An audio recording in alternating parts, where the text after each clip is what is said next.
Hey, ito naggagawa ako ng yung salmon para sa mamaya pagkain nila. Lagay ko dito. Pagawa ako ngayon. Parang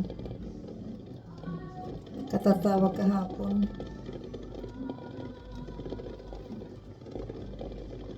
Yan. Tapos ito, yung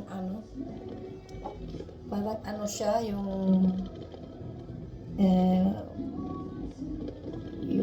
ano bang tawag dito? Buro, yung buro. Yan ang kinakain nila pag pag Christmas. Tapos ito yung lax, smoked lax. And a salad, ayan. So, sana magustuhan nila. School.